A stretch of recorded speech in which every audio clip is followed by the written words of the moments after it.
comes with 2 magazines and one of those little magazine loader things that you put in here that help out a ton, especially with the Glock magazines being so hard to load sometimes. But this is the magazines that it comes with, the regular. It is a 15 round magazine, and then I've already added an extended magazine plate on this one, which we'll talk about that here in a second.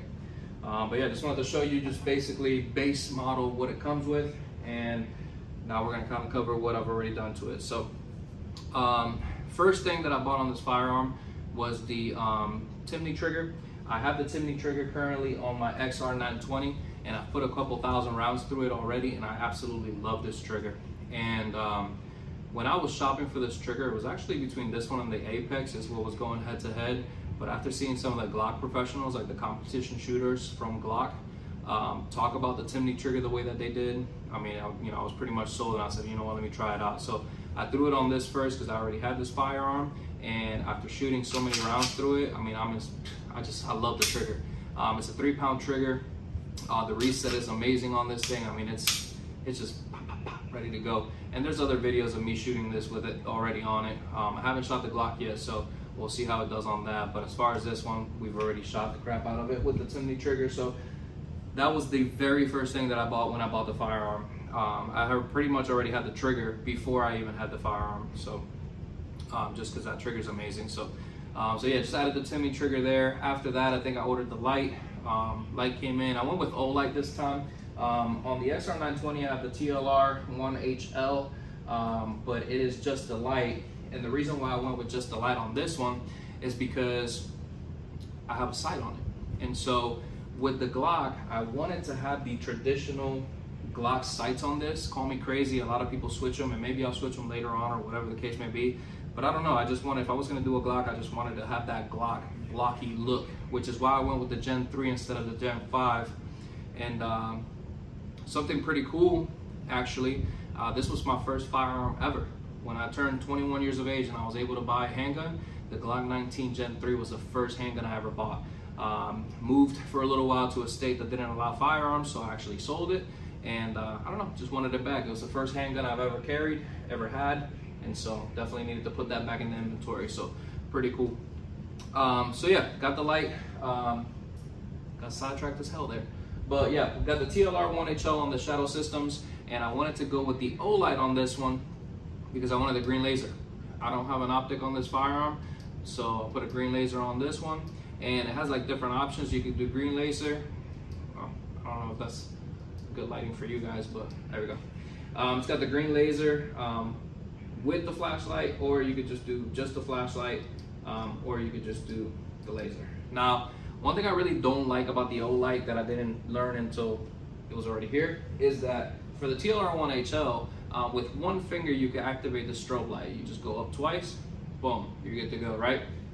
With the O-Light, and please, if anybody knows of a different way to set it up, leave a comment below and hook your boy up, because I don't like that you need 2 fingers to activate the strobe light. Let me see.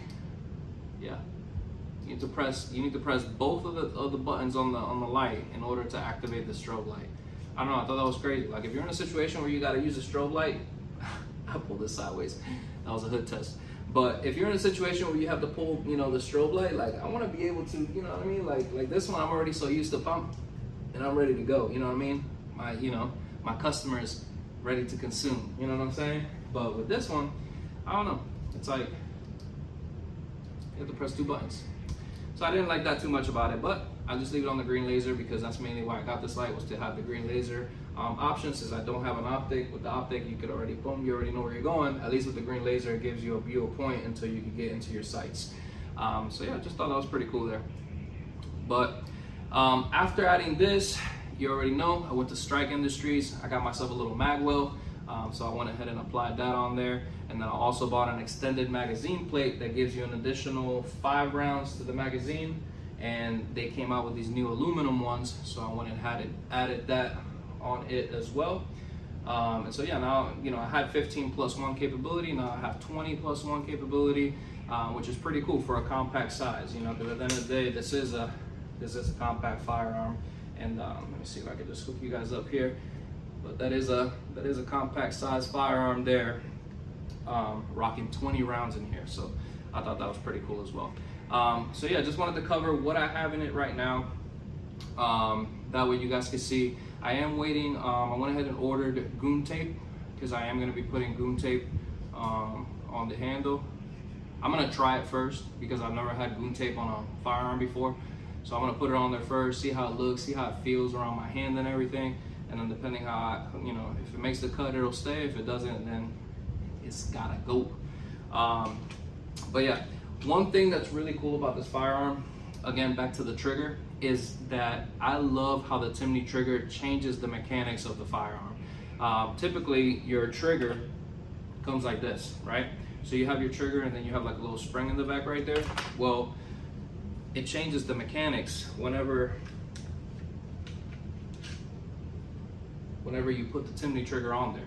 And I don't know if you guys are gonna be able to see this, but basically in the housing in the rear, you remove the spring and then the piece that it comes with, which is this red piece in here, basically doesn't have a spring. It's weird, I don't know. So instead of like having like that tension to pull with the spring, it's just like one straight wall, like pop, pop, pop.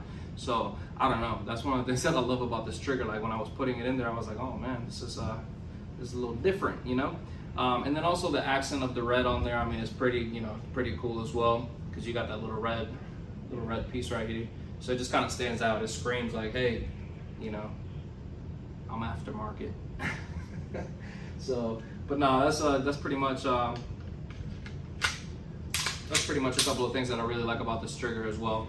But yeah, that's pretty much it, man. I mean, I don't have much, for you guys on this video. Just kind of wanted to show you what I've done to it this far, why I went the route that I went with this one, and then that way I could show it to you guys. It's a little update for the inventory. So this gun was not on the 2022 gun collection video, so now you're up to date, and stay tuned because I got another little piece coming soon. So that's that. So again, always thank you for watching and supporting Gun Talk.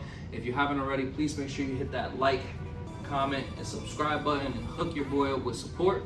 Any questions that you may have, make sure that you go to my Instagram and leave me a direct message. I'm very fluent in communicating with my peoples, so any questions that you have and stuff, I'll be more than happy to help you guys. Yeah, as always, thank you for watching, and I'll see you next time.